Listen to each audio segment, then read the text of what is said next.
OFPG Voices is brought to you by the following sponsors. Board&Dice creates games where strategy and family fun collide. Some of their latest releases are La Granja Deluxe Master Set, Books of Time, Barcelona, and Nucleum. Their ally program lends support to underrepresented voices in the hobby.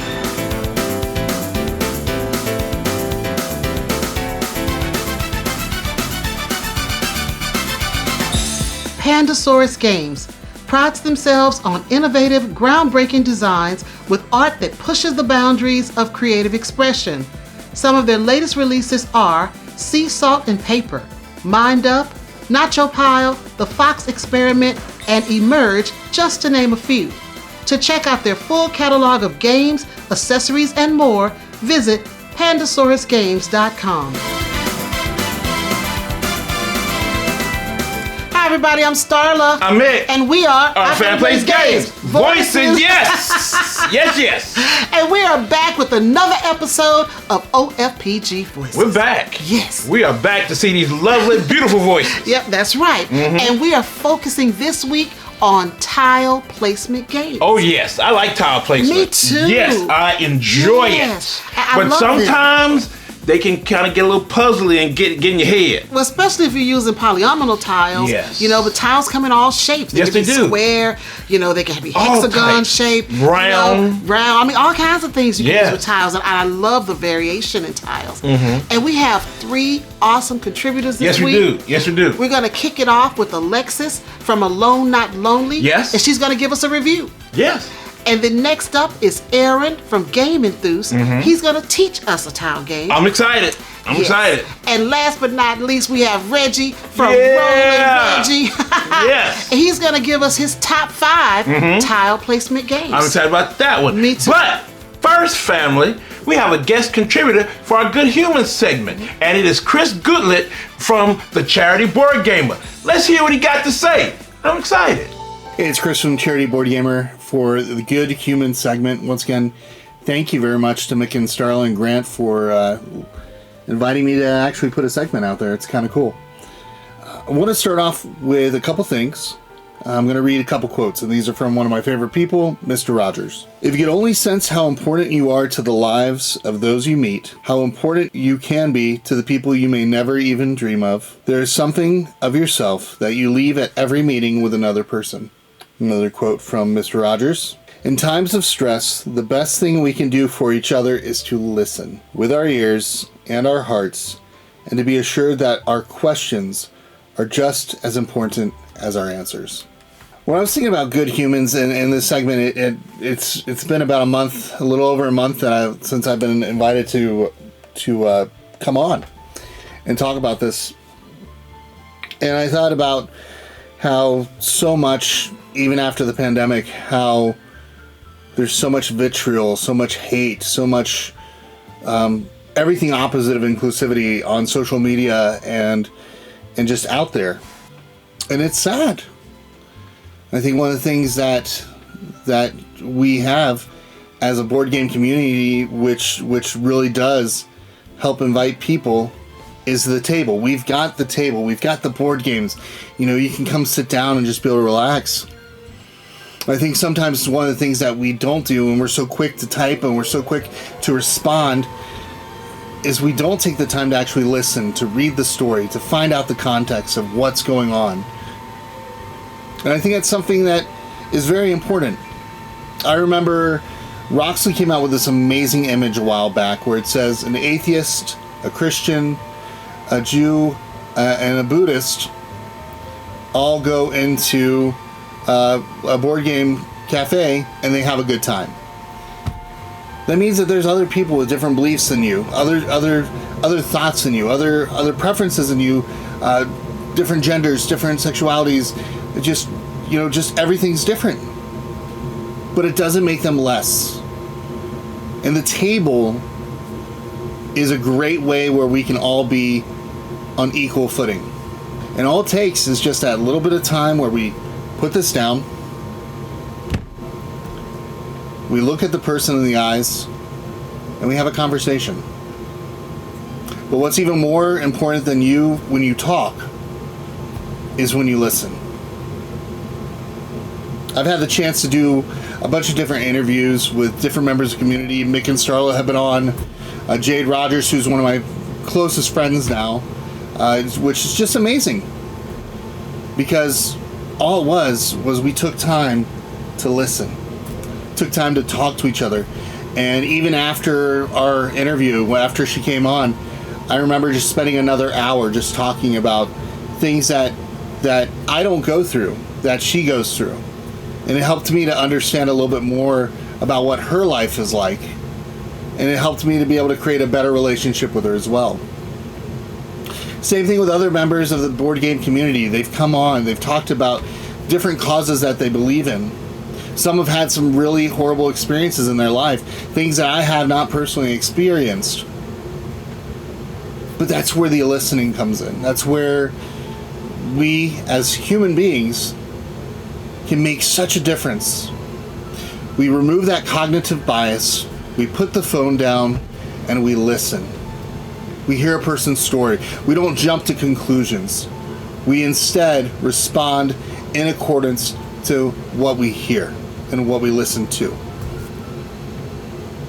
This board game space is supposed to be a safe space. And for most cases, for me, it has been.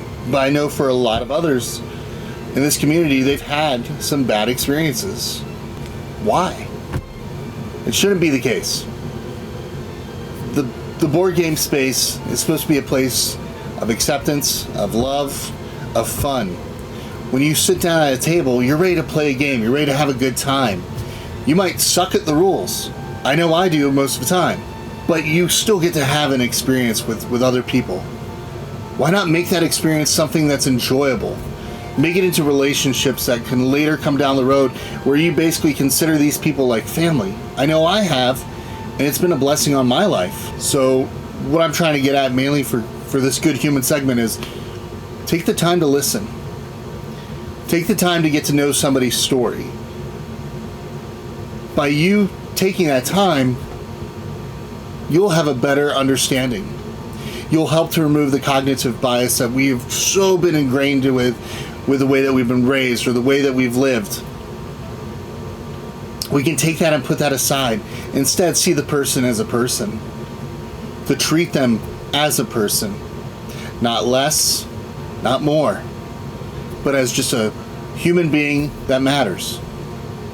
Each and every person is unique. Mr. Rogers will tell you that wholeheartedly. And he did things that were outside of the norm. So why are we not doing that? Why aren't we making the effort to make somebody feel included at our table? Why are we not taking the time to listen to their story? So my encouragement to you for watching, those of you who are watching right now, take the time, listen, make the effort, and encourage others to do the same. Once again, I'm Chris from Charity Boardgamer. I hope you have an amazing week. Talk to you later. Bye. Hi guys, your friendly solo gaming pal Lexy here. While we're on the topic of tile placement games, you know I've got to bring up Honey Buzz. I love this game, love the theme.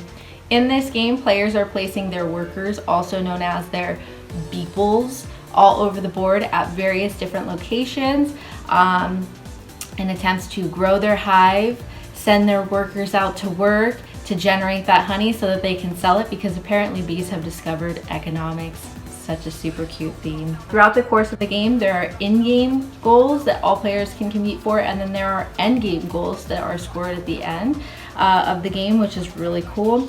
I like it because those can be swapped out and changed so that the game never really feels the same. You can switch it up. I like that there are two different ways to fulfill orders. So there's one way through the contract fulfillment, and then there's another through just free market, which affects the economy for every other player. While we're talking about player interaction, you know I've got to mention the solo mode. I love this solo mode because it has that scalability. You can actually ramp the difficulty depending on what kind of game you're looking for. Same thing with the multiplayer game. The objectives swap out, so you shuffle them up and it's different each time. When I bring this game up, I've always got to bring up the production quality and the art. It is just absolutely beautiful to look at, just the table presence. I just love having it out, leaving it out, playing it a couple of times. It's just a really, really fun, chill experience. If you ever get a chance, I hope you take the opportunity to play this Honey Buzz. Stay well and take care. Thanks, guys. Hey, I'm Aaron from GameEnthus.com. All this talk about tile placement games reminded me of two things I'm very, very passionate about. Board games, a little bit, and video games. Having said and shown all that, the game I decided to teach is Overboss, a boss monster adventure. Overboss is a continuation of the themes that were set up in Boss Monster, which is a card game where players are trying to craft a dungeon to kill heroes as they're coming through it. This is the tile placement game. Overboss, a boss monster adventure, was designed by Aaron Mesburn and Kevin Russ, with art from Darren Calvert and Juan Alberto Hernandez. It was also published by Brotherwise Games. In Overboss, rival boss monsters emerge from their dungeons to conquer the overworld. Each turn, players draft and place terrain tiles and monster tokens. Their goal, to craft a map with the greatest power and become the ultimate Overboss. That's a lot of words. Let me show you how it plays. I probably should have mentioned that the game is playable from 1 to 5 players. I don't know how I forgot that, but here we are, 1 to 5 players. These are the components in Overboss. Everything here we're not going to be using, but certain sets of these tiles will be used, in addition to the monster and gem tokens that correspond to every tile terrain type. Kind of a lot of stuff going on here, but I will describe it as we go as best I can. For the setup, normally you would take all of the different terrain cards, shuffle them up, deal out 5, and then take the corresponding sets of tiles, large tiles, and then the corresponding monster tiles that I mentioned earlier. But for this game, we're going to take the forest, the camp, the cave, the graveyard, and the swamp. Every different terrain type has a different method of scoring. Forest, for example, players receive a total number of points depending on the number of forests they have on their map. So if you have 5 or more forests, you can get 15 points. If you have 1 forest, you get 1. Camps. Players receive a total number of points based on the unique number of camp tiles they have on their map. So if you have 4 different unique camp tiles, that's 16 points. That's a lot of points. Caves. Each cave you have on your map is worth a single point. Any cave that is bordering any mountainous edge of the map is worth an additional 2 points for a maximum of 3. Each graveyard has a base value between 1 and 3 points shown on the tile itself, and the boss, or the player, who has the most graveyard tiles at the end of the game gets 5 points, whereas second most gets 2 points. Swamps. Each swamp is worth 1 point on your map. It's also worth an additional 1 point if it borders a watery edge on the map. Swamps are also worth an additional point if they're at one other swamp for a maximum value of 3. For the terrain, there are 12 of those tiles, and beneath those tiles are the dungeon tiles. There's a total of 8. I only put out 7 because, symmetry. And it's important to note that monster tokens do not go on top of dungeon tiles. They just score 1 point, and they get an additional point for every different terrain type tile that is adjacent to them. All right, starting at the top here, we have portal tokens. The portal is unused and you can actually see the green portal. How they work is they would rest down in your layer section of your board, and they can only be used one time and they would stay there. They can only be used once per turn, and they don't refresh once they're used. That's kind of it. You'd flip it over to use it, and what it allows you to do is allows you to move up to 2 monster tokens or 2 mini bosses. And the last 2 rows are the monsters and the mini boss tokens.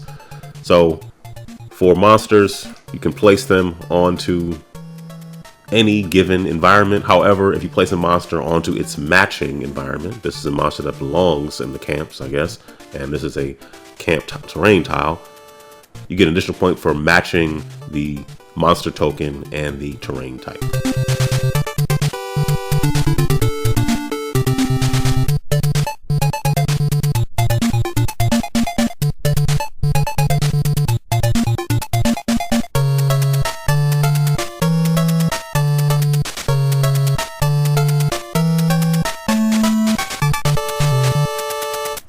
And then lastly, players can form what's called a monster band, where you have the exact same monster on adjacent tiles.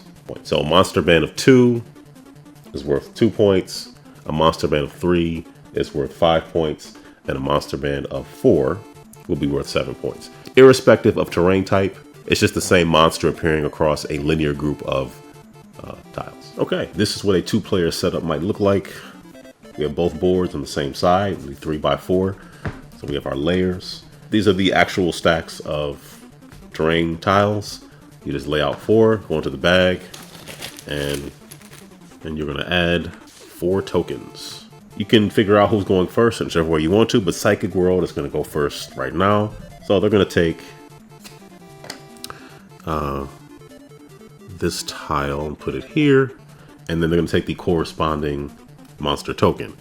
And they don't really have a choice, they kind of have to place it there. The only time you're not placing a monster token is if you take a dungeon. Monster tokens do not get placed in the dungeon, so when you have a dungeon and you place it, the token that's there, you can actually just place in your layer and place it kind of anywhere you want to on a subsequent turn. And then the new token you get from that turn, you can just switch it. It can be done. So that's Psychic World's turn, and then you would just replenish a tile and a token. Hey, look at that, we have a portal. Look at that. Shinobi's turn. Shinobi's going to take forest tile and put it there. And then you don't put the portal on top of the actual tile. It could just go here or whichever. They have a portal. The portal lets you switch up to 2 mini boss or monster tokens, which is pretty cool. So if you have a mismatch, you can switch them to something that does match and then score additional points at the end of the game. And you replenish yet again.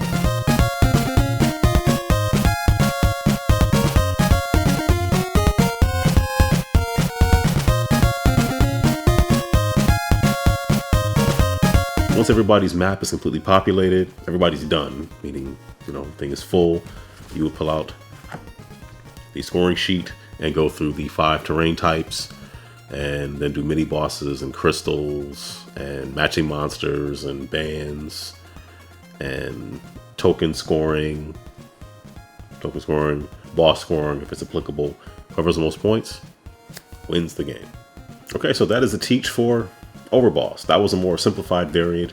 There are some the components and things, the bosses themselves, in addition to some of their cards that are going to mix things up a lot more, make the game a lot more challenging. If that's what you're looking for, Overboss has you covered. So hope you enjoyed the teach. Take care, stay safe, and be blessed. What is up, everybody? My name is Reggie, and you can find me at rolling.reggie all over the interwebs. Today, I am sharing my top 5 tile placement with all of you OFPG Voices family. So I'm excited because I wanted to focus on games that really tile placement is the meat of the game. There's many games out there that have tile placement involved, but really the central to the game is tile placement, is what's going to be on this list, as well as games that are in my collection. And as you can kind of see a little bit here, my collection skews medium to light. If you've followed my channel before, I really like to focus on gateway games, really approachable games. There are many non-gamers in my life, and I'm always trying to find things that are digestible and that will bring them into the hobby. So we're gonna start. Number 5 is the newest to my collection, and this is Fit to Print. This is a beautiful game designed by Peter McPherson. He's kind of famous for Tiny Towns, really put him on the map, or at least where I learned about him from. And the artwork is by Ian O'Toole. There's all these anthropomorphic animals in Thistleville, and you are trying to compete to create the best newspaper. The thing that is interesting about this game is that it is designed to be real time. So in real time, you have 5 minutes to do 2 phases. So you'll be collecting all of these square tiles in different shapes or different sizes, and they are news stories, and you're looking at them, flipping them over, and deciding whether to put them on your shelf or not, which is our desk, which is really a great little nice cardboard desk that holds them all. And when you feel like you have enough stories and enough time to lay them out, you yell "lay out," and then you start laying out your stories on your newspaper. And you might find you grab too many, or you might feel like you grabbed too few. And when you're done with that, you say print, and that is when you're done. So people can enter different different phases at different times. There's a solo mode. Ruel from OFPG Voices has done a great video on that. But this is the game I've played the least, and I just am itching to get back to it. But it is just so exciting, and I really was wary because of the real time. But it is a very fun, very approachable game. I think even if things like time constraints stress you out, you really should give it a try. There are lots of different modes and variants you can play to ease the tension, or on the opposite side, to make it more and more stressful. So Fit to Print is my number 5. My number 4 is on the other side of the spectrum. That's the oldest in my collection, and that is Carcassonne. This was a gift by a friend of ours who has moved to Europe, and this is one of the most owned games out there. It is so straightforward. I think the reason Carcassonne has stood the test of time, and if you haven't played it yet, is that it really makes sense. When you play it for the first time, especially again for non-gamers, you have to line roads up with roads, fields up with fields, cities up with cities.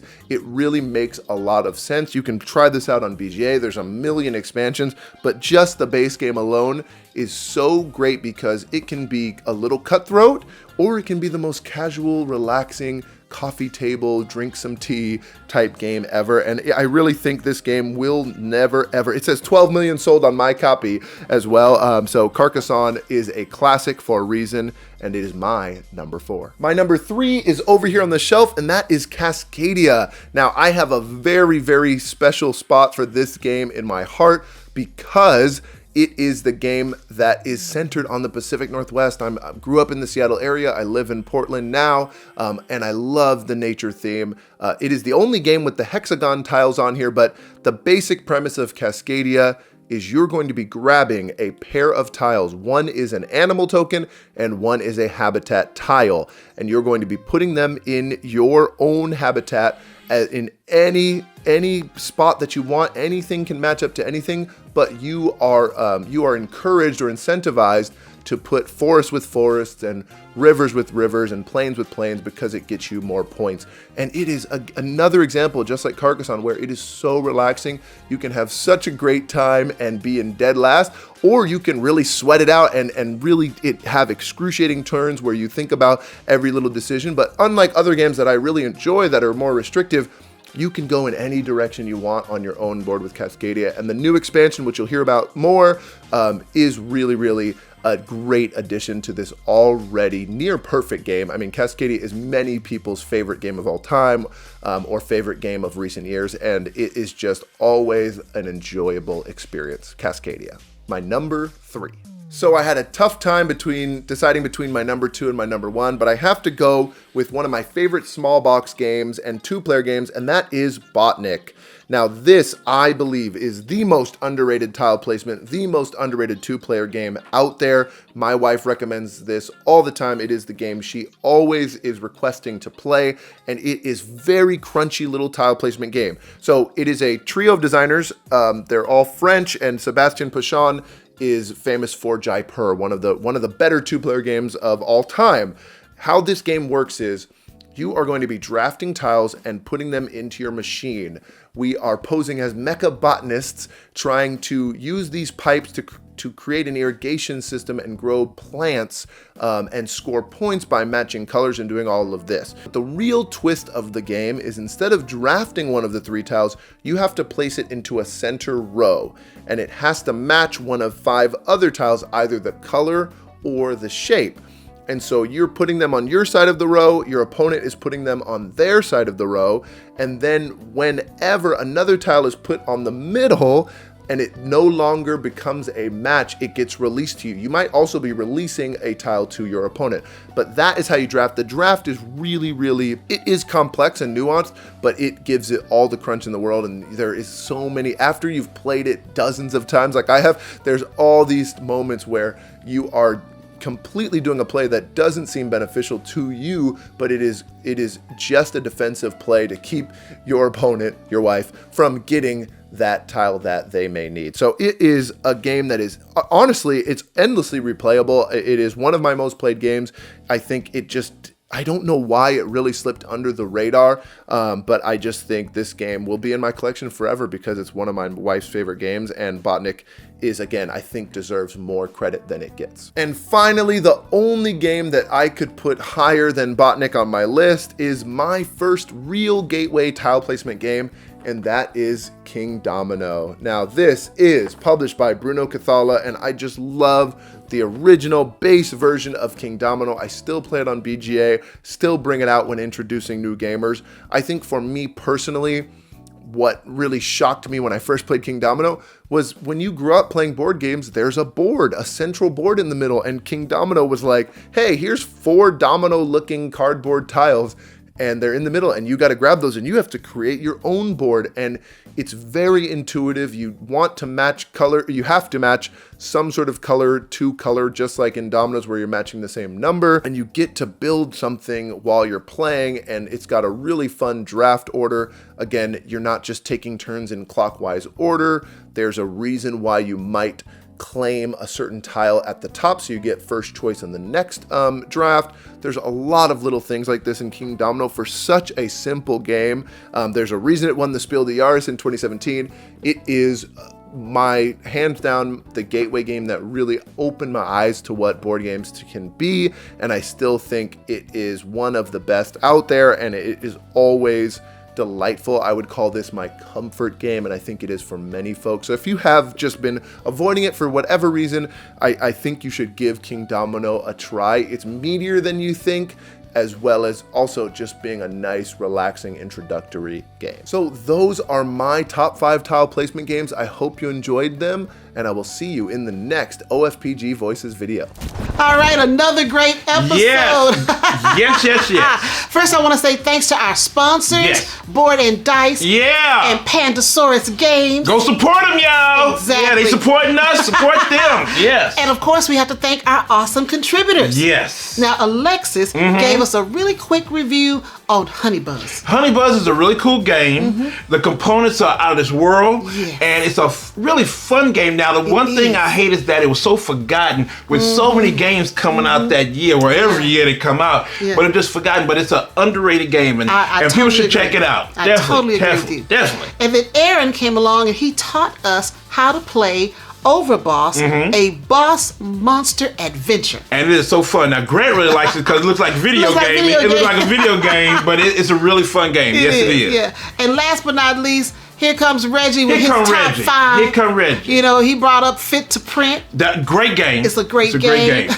It's a chaotic game. It's very chaotic. It's chaotic, but it's a really good game. Yes. Then the next one was Carcassonne. That's the legend. I'm not That's a the big legend. fan. That is the gateway I know. legend. I That's the played legend. it. I like it. It's okay. I love it. I but love it's it. not a go-to for me for tile games. I love it. Yeah. And they did another legend, Cascadia. Love that it. is the legend right Love there. Cascadia. That is it. Yes, that's the ultimate. Now, yes. I've never played this next one called Botanic. I've never No, played I've it. never. A lot of people have Yeah. talked about Botnet, and I've never played it. It looks, the cover looks crazy. Yeah. But I want to play it. And a lot of people have talked about Me too. it. Yeah. And last on this list was King Domino. That's another good one. And we love that. Yes, we love it because that is a gateway It is. that everybody can, get with. I agree. Yes, I everybody agree. can get with. Yes. Yeah, so again, our contributors brought it, and we just Yes. got to say thank you to them. Yes. And we appreciate them. Yes, we do. But we want to give a big thanks to Chris Goodlet. Yes. Yes, a big thing. Now, when he says he's the charity board gamer, he is. He Yes. thinks about everybody. I mean, everybody. And his channel, he talks to people about what good things what charities they're going to, and who they're contributing to and talking about. Yeah. So he cares. He does. and he shows it right there in his good human his message segment. was He caring and cares. charitable. Yes. Asking people to think outside the box and Yes. look at other people and Yes. learn their story and get to know them as Yes. humans. Yes. Forget about the covering, Yes. the outside. Think about them as a person. Yes, because And I we've thought had that was some, good. we've always had some long talks, and he really does believe that we should walk in other man's shoes, just like you always tell me. Yeah. Starla tells me all the time, Mick, before you jump on folk, walk in their shoes. This woman here always said, walk in their shoes. And that's what he's saying too. I agree. Like you said, we have the table. Yes. So we have the vehicle where we can have conversations and get to know people. Yeah. We just have to utilize it for that. Because we all bring our biases and other things to the table. Because it don't leave. Just because we touch a board game, what you were before you hit that table, you still are. Yeah. So maybe somehow we can kind of dispel all that. To get to know people, really get to know people on a human level. Exactly. And I love that message. I love that too. So thank you so much, Chris. Thanks, Chris. Love you, man. Love you. Love you. All right, Starla. What about our merch? Because we got some on here, but this is something special. But what about our other merch? Talk about both of them. This shirt we're wearing today is an exclusive on BGG online store. Yes. So go to the BGG store online and check out this shirt. Get one for your family. And then our other shirts you can get from Spring. Yes. All right, family. Please don't forget to subscribe now. And also like this video. Shoot, come on. Let's get some other people involved in the family. Exactly. Yeah, let's do that. Now, family, our next episode is March 6th. And the topic, I love it, racing games. Racing games. I'm so excited to hear about all the good racing games that they're going to come through. Yes, I'm excited. Now, Starla, one last thing. Where can they find OFPG and OFPG voices out there in social media land? Where can they find us? Well, if you're looking for Our Family Plays Games, our OFPG voices, you can find us on Facebook, Instagram, Twitter, right here on YouTube, right here on our website, and TikTok. Yeah, I love it. Thank you so much, family, for coming out and checking out these beautiful voices. Support our sponsors, definitely. But if you have any questions or comments, please put them down below. But there's one thing we want you to always know. We love you. Bye now. everybody.